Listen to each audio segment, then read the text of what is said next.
বন্দে লোকতিলকং সত্যতবার্তা বিভূষণং অমর কৃত্যুৎসারণং প্রবুদ্ধং লোকজীবনং প্রণয় প্রমত্ত জাগদীপনং বন্দে জীবন জীবনং সৎপুরুষম। হে পরম কারুণিক, হে হে সর্বানুস্যূত, ব্যাপ্ত প্রাক প্রথম বাক, সর্বসর্গ সর্বহৃদয়, প্রাণন পরিমল অদ্বিতীয় ঈশ্বর, জীব জগৎরূপে প্রতিভাত, রক্ত মাংস সংকুল উদ্ভাসিত তুমি, তোমার তজ্জাত সন্তান এই আমিও, তোমার তুমিরই উৎক্ষেপ। এই ভারাক্রান্ত হৃদয়ের যা কিছু মলিনতা উৎসারিত অমৃত আশিসে, জরা মরণ দুঃখ দূরিত বিপত্তি যা কিছু অপসারিত করিয়া তোমাতে উদ্ভাসিত করিয়া তোলো। এই আমি আমার আব্রহ্মস্ত পর্যন্ত তোমাকে স্মরণ করিয়া অমৃত আচমনে পবিত্র হইলাম। আমি পবিত্র, আমি পবিত্র, আমি পবিত্র। যারা পুরুষোত্তম তারা ঈশ্বরেরই অনুপ্রেরিত জীবন্ত বাস্তব মূর্তি, আর তাদের ভিতর দিয়েই ঈশিত্ব অনুদ্ধেয়, যেমন মানুষের ভেতর দিয়েই মনুষ্যত্বকে নির্ধারণ করতে হয়। তুমি সেই আজীবন যাকে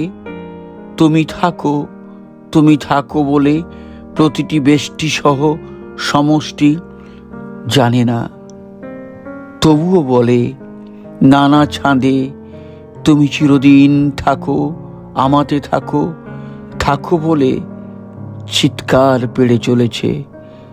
তুমি কি সেই পরম প্রভু, সেই সত্তা, সেই জীবন, সেই দৈবিভূ, আমার পরম পিতা? জয়গুরু রিতায়নী ইউটিউব চ্যানেলে আপনাকে স্বাগত, অভিনন্দন, শ্রদ্ধা, প্রণাম ও পবিত্র আনন্দিত জয়গুরু জানাই। আজকের নিবেদন শ্রী শ্রী ঠাকুর অনুকূল চন্দ্র, লিখেছেন শ্রী দেবীপ্রসাদ মুখোপাধ্যায়। আজকের নিবেদন শ্রী শ্রী ঠাকুর অনুকূল চন্দ্র। যে ঐশী করুণার লোকচ্ছটা মাঝে মাঝে ভূপৃষ্ঠের স্থান বিশেষ আলোকিত করে মানুষকে মঙ্গল, স্বস্তি ও শান্তির পথ প্রদর্শন করে, তেমনি এক আলোক একদিন উদ্ভাসিত করে তুলেছিল ভারতবর্ষের সুদূর প্রাচ্য প্রান্তকে। বঙ্গদেশের উত্তর ভূভাগে পাবনা জেলার হিমায়তপুর গ্রামে বর্তমান বিশ্বের সেই উজ্জ্বলতম জ্যোতিষ্কটি শ্রী শ্রী ঠাকুর অনুকূল চন্দ্ররূপে প্রকটিত হয়েছিলেন। শ্রী শ্রী ঠাকুরের জন্ম থেকেই অপূর্ব দিব্য ভাবাবেশ তাকে যে বিশিষ্টতা দান করেছিল, তাতে তিনি সবার মধ্যে থেকেও ছিলেন স্ববৈশিষ্ট্যে অনুপম ও অনন্য। আরও 10টি শিশুর মতো তিনি বিদ্যালয়ের শিক্ষা গ্রহণ করতে গিয়েছেন। ছাত্র জীবন থেকে শুরু করে পরবর্তীকালে জীবনের বিভিন্ন ক্ষেত্রে তিনি যখনই যেখানে থেকেছেন সেখানে সকলের মাথার মণি হয়ে বিরাজ করেছেন। তার এই শ্রেষ্ঠত্ব লাভের মূলে ছিল উৎসমুখীনতা তথা ঈশ্বর সর্বস্বতা এবং নিঃস্বার্থভাবে স্বীয় আত্মবোধে অপরের হিত সাধন। চেতন অচেতন প্রতিটি পদার্থকে তিনি স্বীয় রূপ বলে বোধ করতেন। শ্রী ঠাকুর মানুষকেই সব থেকে বড় স্বার্থ বলে মনে করতেন। তিনি বুঝতেন, একটা মানুষ যদি আমার স্বার্থতপ্রীতি ও সেবার ফলে ঈশ্বরানুভাবে আমার হয়ে থাকে, তাহলে তার চিন্তা, কর্ম, ভাব, ভালোবাসা, অর্থ, সম্পদ, লোক লস্কর সবই সপরিবেশ আমার সত্তা স্বার্থী হয়ে থাকলো। মানুষ ধনে যে ধনী সেই প্রকৃত ধনবান। তাই জীবনে সার্থকতার মূল মন্ত্র তিনি নির্ধারণ করে দিলেন। ইষ্টার্থে মানুষ উপায় করা। উদাত্ত কণ্ঠে ঘোষণা করলেন শ্রী ঠাকুর, মানুষ আপন, টাকা পর, যত পারিস মানুষ ধর। দেশকে সমৃদ্ধ করে তোলার জন্য জাতি গঠনের দরকার। শ্রী ঠাকুর বললেন, জন নিয়েই জাতি। তাই জাতি গঠনের জন্য প্রয়োজন উপযুক্ত সৎ ব্যক্তিত্ববান, দৃঢ় সংকল্প, ক্ষেম প্রয়াসী মানুষ। এমনতর মানুষের গুচ্ছই শিল্পে, সাহিত্যে, বিজ্ঞানে, সাধনায়, শাস্ত্রে, সম্পদে, সদাচারে সমগ্র দেশকে জীবনীয় ভাব ও কর্মের সুষম উদ্দীপনায় ভরপুর করে তুলতে পারে। এই মানুষ সৃষ্টির জন্য তিনি বললেন বিজ্ঞান ভিত্তিক বিবাহ সংস্কারের কথা। সুসঙ্গত বিবাহের ভিতর দিয়ে জন্মাবে সুসন্তান, আর তারাই হতে পারে ভবিষ্যৎ দেবজাতির স্রষ্টা। শ্রী ঠাকুরের এই ইষ্টস্বার্থী লোক সংগ্রহের অভিযান দিনে দিনে যতই বাড়তে লাগলো, ততই পাবনা ওই সুদূর গ্রামাঞ্চলে তাকে কেন্দ্র করে সহস্র সহস্র মানুষের সমাগম হতে থাকলো।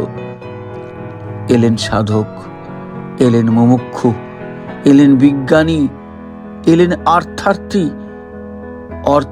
এলেন সাহিত্যিক, শিল্পী, জিজ্ঞাসু, সমাজসেবী, রাজনীতিক, দার্শনিক, বাল, বৃদ্ধ, যুবা, নারী, এমনকি বহু দুর্বৃত্ত ও সমাজের অপাঙ্ক্তেয় মানুষ এসে ভিড় করল তার চারপাশে। সন্তানের মতো সবাইকে টেনে নিলেন তিনি পরম সোহাগে। দেখলেন মানুষের সকল কর্মের সিদ্ধিলাভের মূলে বাধা হলো প্রবৃত্তিপরায়ণতা। প্রবৃত্তি লোভকে অতিক্রম করিয়ে মানুষকে যদি সত্তা স্বার্থী করে তোলা যায়, জীবন পিয়াসী করে তোলা যায়, তাহলেই সে হতে পারে সুস্থ ব্যক্তিত্ব সম্পন্ন। তখন তার দ্বারা সমাজের কল্যাণ, দেশের কল্যাণ তথা জগতের কল্যাণ সাধিত হতে পারে। সেজন্য তিনি মানুষের জন্য নির্দিষ্ট করে দিলেন ইষ্টপথ। পূর্ব, পুরোয়মান, বর্তমান ও যুগপুরুষোত্তমের সুবিহিত প্রশস্ত সরণি। শ্রী ঠাকুর দেখলেন অনিয়ন্ত্রিত জীবনই দুঃখের আকর, আর ইষ্টদীক্ষাপুত সুবিনায়িত কর্মমুখর জীবন সুখের উৎস। তাই তিনি তার নিভৃত পল্লী কুটির অঙ্গনেই নানাবিধ ব্যক্তি বৈশিষ্ট্য পূরণী জনকল্যাণমূলক কর্মধারার প্রবর্তন করে মানুষের মনকে অহরহ ওই ধ্যানে ব্যাপৃত রাখার ব্যবস্থা করলেন।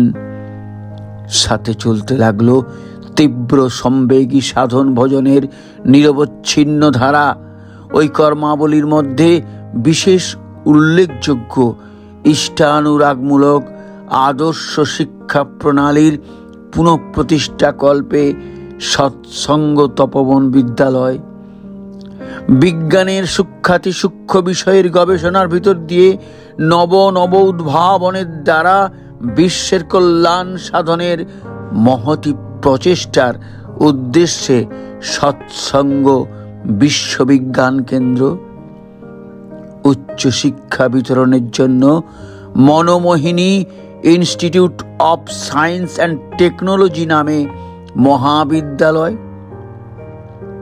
স্বাধীন চেষ্টায় নিত্য ব্যবহার্য নানা দ্রব্য তৈরি করে মানুষের অভাব পূরণের উদ্দেশ্যে সৎসঙ্গ কেমিক্যাল ওয়ার্কস ও ইলেকট্রিক সাপ্লাই, উদ্ভিজ্জ উৎপাদনের দ্বারা স্বল্প ব্যয়ে মহৌষধ সমূহ আবিষ্কারের ও প্রস্তুত করে রোগ যন্ত্রণাদি দূরীকরণের উদ্দেশ্যে সৎসঙ্গ কেমিক্যাল ওয়ার্কস, মানব সমস্যা সমাধানের জন্য শ্রী শ্রী ঠাকুর কথিত অপূর্ব মীমাংসা বাণী প্রচারার্থে বিভিন্ন গ্রন্থ ও পত্রিকাদি মুদ্রণের জন্য সৎসঙ্গ প্রেস ও পাবলিশিং হাউস, পারিপার্শ্বিকের প্রয়োজনের প্রতি লক্ষ্য রেখে সবার জন্য অর্থাগমের সুব্যবস্থা করতে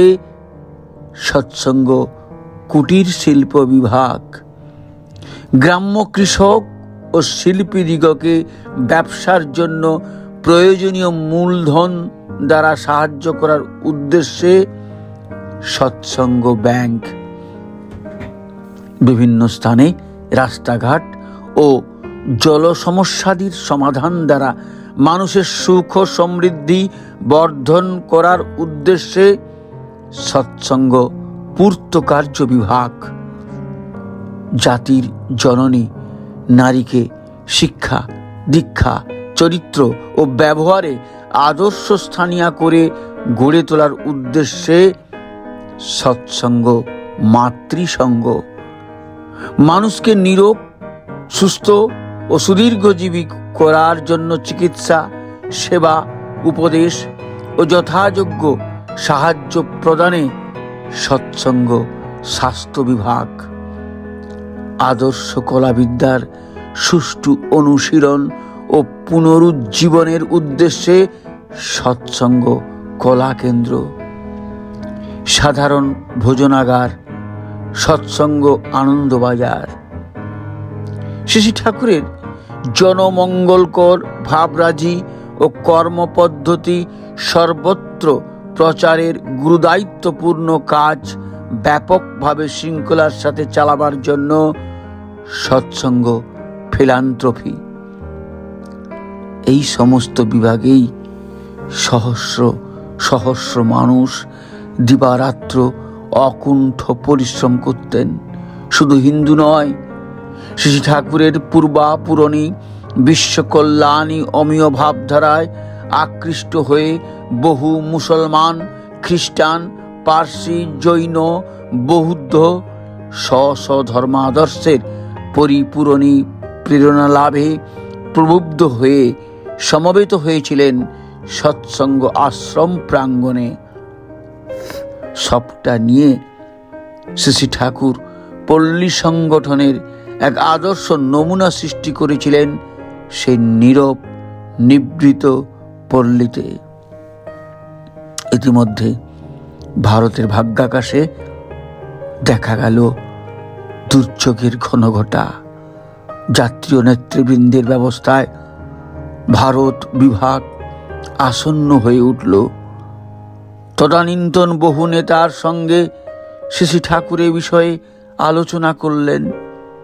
ভারত মাতার অঙ্গচ্ছেদ যাতে নিবারিত হতে পারে তার জন্য অনুরোধ জানালেন। তারপর নিজের মতো করেও অনেক চেষ্টা করলেন, কিন্তু কিছুতেই হলো না। মহাপুরুষ তিনি, তার ভবিষ্যৎ দর্শনে প্রতিভাত হলো ভারত বিভাগের ফলে বঙ্গভঙ্গ অনিবার্য। তার পরিণাম স্বদেশ হয়ে যাবে বিদেশ। মানুষের দুঃখ দুর্দশা নানাভাবে প্রবল আকার ধারণ করবে। বহু পূর্বে কথা জানতে পেরেই তিনি তার এতদিনের সহস্ররচিত কর্মমুখর লীলাভূমি পরিত্যাগ করে এক বস্ত্রে চলে এলেন বিহারের সাঁওতাল পরগনায় পূর্ণতীর্থ বৈদ্যনাথ দেওঘরে। পশ্চাতে তার পড়ে রইল কোটি কোটি টাকার ঐশ্বর্য। 1946 সালের 2রা সেপ্টেম্বর তিনি দেওঘরে অবতরণ করেন। তখন থেকেই দেওঘরের রোহিণী রোড আবার তাকে কেন্দ্র করে কর্মচঞ্চল হয়ে উঠল। পাবনা আশ্রমের কর্মবিভাগগুলি আবার নতুন করে এখানে সৃষ্টি হতে থাকলো। সমগ্র ভারত তথা সমগ্র বিশ্বের সাথে নতুনভাবে যোগসূত্র স্থাপিত হলো। সহস্র সহস্র মানুষের সমাগম লক্ষ লক্ষে পরিণত হলো। প্রাণ সমুদ্রে জাগলো নবকল্লোল। কর্মদীপনার বিপুল তরঙ্গ ছড়িয়ে গেল দেশে দেশান্তরে। সেই তরঙ্গ হিল্লোলে হিল্লোলিত হয়ে উঠল Nepal, Burma, Sinhala, Italy, Germany, France, England, America প্রভৃতি দেশ।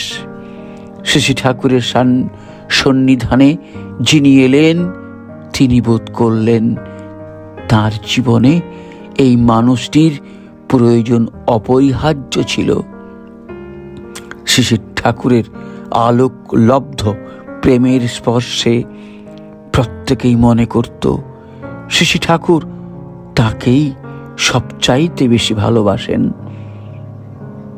বিশ্ব মানবতার পরম ঈপ্সিত এই মাঙ্গল্য ব্যক্ত রূপ বিগত 1969 সালের 26শে জানুয়ারি রাত্রি শেষে অকস্মাৎ লোকলোচনের অন্তরালে চলে গেলেন।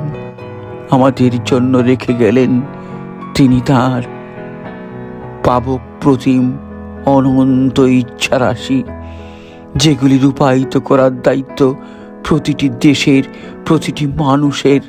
আর সেগুলি রূপায়িত করতে হবে সার্থক সুন্দর দিব্য জীবন লাভের জন্য।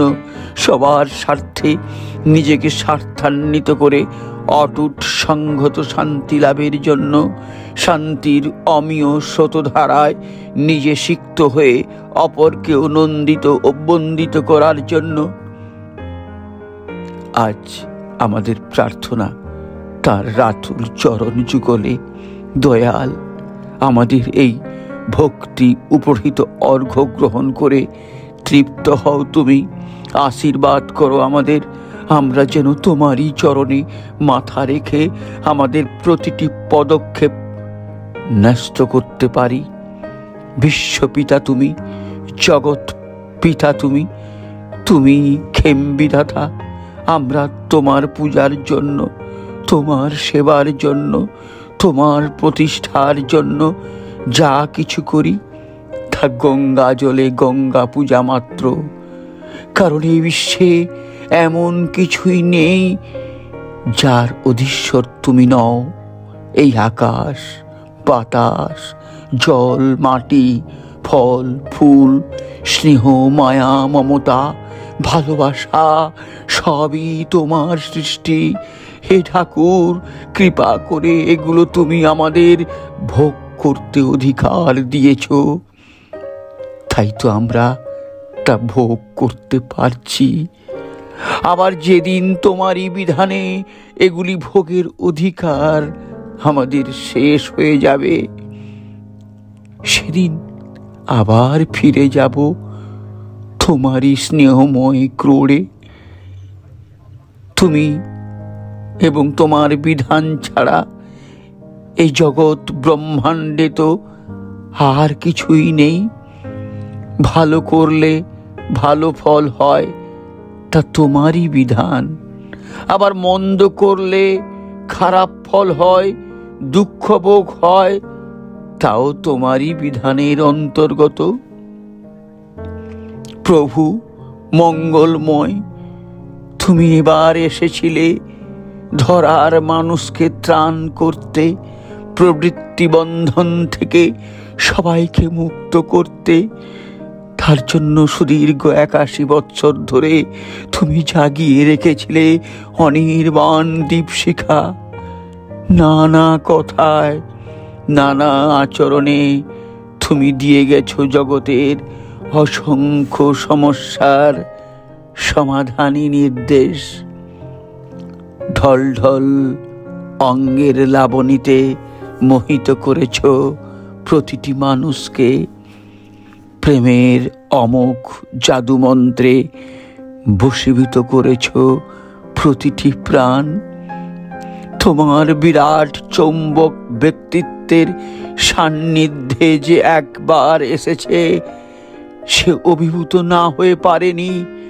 বিশ্ব নিয়ন্তার স্বরূপে বর্তমান থেকেও ভূত মহেশ্বরের লীলায় তুমি ছিলে সব কিছুর আদর্শ। আদর্শ পিতা, আদর্শ পুত্র, আদর্শ ভ্রাতা, আদর্শ স্বামী, আদর্শ নেতা, আদর্শ বন্ধু, আদর্শ বক্তা, আদর্শ শ্রোতা, আদর্শ দাতা, আদর্শ গ্রহীতা।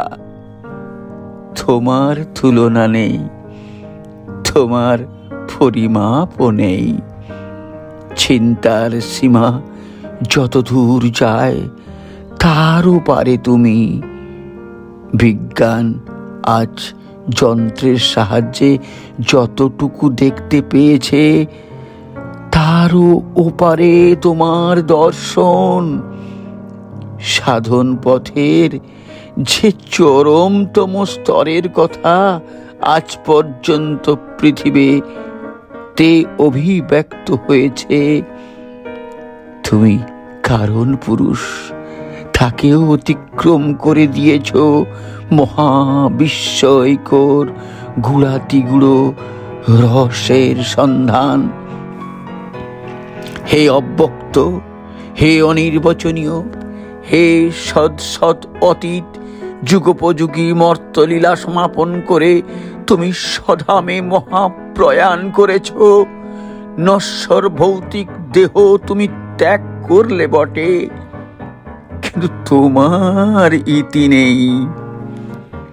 তোমার আলোকে আলোকিত এই বিশ্ব চরাচর। তুমি বিশ্বজগতের ধৃতি, শক্তি, প্রাণ, প্রেরণা, জলে স্থলে অন্তরিক্ষে। হে করুণাময়, তোমারই মহিমা বিরাজিত মহাবিস্তারের বুকে, তোমার অস্তিত্বের দোতনা। হে অনন্ত লীলাময়, সচ্চিদানন্দ ঘন বিগ্রহ হয়ে কিছুকাল এই ধরনের ধুলিতে লীলা প্রকটিত করে আবার অপ্রকট হয়ে কি উদ্দেশ্য তুমি সাধন করছো, তা প্রভু তুমি জানো। তুমি শুধু জানো। তোমার সীমাহীন লীলা বৈচিত্র্যের ধারণা করা সাধারণ মানুষের পক্ষে শুধু দুঃসাধ্য নয়, অসাধ্য বটে। তোমার সেই ভাবের যতটুকু তুমি ব্যক্ত করেছ, যতটুকু পরম কৃপাবশে আমাদের জ্ঞানে ধরিয়ে দিয়েছ, ততটুকু মাত্র আমরা বুঝতে পেরেছি। এছাড়া তোমাকে বোঝে সে সাধ্য কার? যোগী ঋষিগণ বহু জন্ম সাধনা করেও যাকে লাভ করতে পারে না, সেই বিশ্ব সত্তাকে কিছু কালের জন্য চর্মচক্ষে দর্শন করা দুর্লভ সৌভাগ্য লাভে আমরা ধন্য, আমরা কৃতার্থ। কৃতার্থ প্রভু। হে চির উপাস্য, তুমি ধেয়, তুমি জ্ঞেয়, তুমি গন্তব্য, তুমি নিধি ধ্যাসনীয়। মানুষের ইষ্ট হয়েছে, পরম অভিলাষিত বান্ধব এসে তুমি দিগভ্রান্তদের পথ দেখিয়েছ। আজও তোমার পথ তেমনি অবিকৃত আছে এবং চিরকাল থাকবে। ইচ্ছাময় তুমি, তোমার ইচ্ছাকে প্রতিহত করার ক্ষমতা এ বিশ্ব ব্রহ্মাণ্ডে কারও নেই। তোমারই ইচ্ছে বলে গ্রহগণ বিবর্তিত হয়, ছায়া পথে কোটি কোটি ব্রহ্মাণ্ডের সৃষ্টি হয়, লয় হয়, ধ্বংস হয়। সৃজন, পালন, সংহরণ সবই প্রভু তোমার ইচ্ছায়। সেই ইচ্ছা বলেই আজ তুমি লোকলোচনের অন্তরালে অন্তর্হিত। হে অনামী ধাতা, যে রূপেই তুমি আজ থাকো, যেখানেই থাকো, সুখে থেকো, ভালো থেকো। তোমার প্রসাদে সর্বভূতের দুঃখের অবসান হোক। অশান্ত অন্তর শান্ত হোক। তুমি যা চেয়েছিলে তা মূর্ত হয়ে উঠুক প্রতি ঘটে ঘটে। তোমার অস্থিবৃদ্ধির অনুশাসন পরিপালন করে মানুষ আবার তার স্বস্বরূপে অবস্থান করতে সমর্থ হয়ে উঠুক। হে পুরুষোত্তম, ধর্মের গ্লানিতে, অধর্মের অভ্যুত্থানে তোমার আগমনে প্রতিশ্রুতি নিত্যকালের জন্য সত্য। আমরা একথা বিশ্বাস করি, জানি। তোমার প্রয়োজনে রক্ত মাংস সংকুল হয়ে আবার তুমি আমাদের দেখা দেবে, যুগ প্রয়োজন সাধন করবে। দয়াল প্রভু, প্রণাম তোমায়।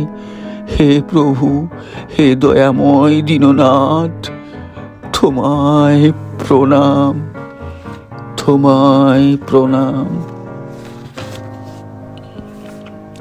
জ্ঞানাগ্নিদগ্ধমহং বিজিত রিপুদলং দীপ্ত পৌরুষজুষ্টং সন্মার্গদর্শনার্থং কলিহত জনুসং সৎসঙ্গং কল্পয়ন্তং বৈরাগ্য যোগ সিদ্ধং চরিত মুনিমতং বিশ্ববন্দং মহান্তম বন্দেহনুকূলচন্দ্রং ভুবন ভয়হরং মোক্ষদঞ্চৈষ্টদেবম ব্রহ্মানন্দ সুধাধারা প্লাবিত মুখমণ্ডলম বন্দে ত্বং করুণা সিন্ধুং চিন্ময়ং পুরুষোত্তমম মায়াঘোর তমধ্বংসে সদ্বিদ্যা প্রবিভাসকম জ্যোতির্ময়ং প্রসন্নাসং নমামি পুরুষোত্তমম জগত্রিতাপসংহারকরণ ব্যঘ্রমানসম অপুরময়মণিং ত্বং বন্দে নরনারায়ণত্তকম যজনং যজনং চৈবমিষ্টভৃতিরিতি ত্রয়ী মুক্তিদা খ্যাপিতলোকে নৌমিক্তং পুরুষোত্তমম জীবোদ্ধার ক্রিয়ানিষ্ঠ ধৃত মানব বিগ্রহ বৈশিষ্ট্যপালি দেবস্তং নমামি পুরুষোত্তমম বিশ্বকল্যাণধাতারং ধর্মমার্গ প্রবর্তকম অবিদ্যাগ্রন্থিচ্ছেত্তারং নতোऽস্মি পুরুষোত্তমম তুভ্যং নমো সকল মঙ্গলদায়কায় তুভ্যং নমঃ শরণ সংশ্রিত রক্ষকায় তুভ্যং নমস্তু জগতাং পরমেক পিত্রে ভক্তানতোऽস্মি সততং পুরুষোত্তমায় ইয়ৈদং পরমং স্তোত্রং ভক্তিযুক্ত পঠেন্নর গুরু কৃপা বসাৎ সদ্য শ্রেয় পরমাবাপ্নুয়াৎ। জয় গুরু। নিবেদনটি এখানেই শেষ করলাম। যদি ভালো লাগে অবশ্যই শেয়ার করবেন, সাবস্ক্রাইব অবশ্যই করে রাখবেন, আর লাইক কমেন্ট করবেন, ভুল ত্রুটি মার্জনা করবেন। সবার মঙ্গল প্রার্থনা করি প্রভুর চরণে। তাহলে আজ এই পর্যন্ত। জয় গুরু, বন্দে পুরুষোত্তমম।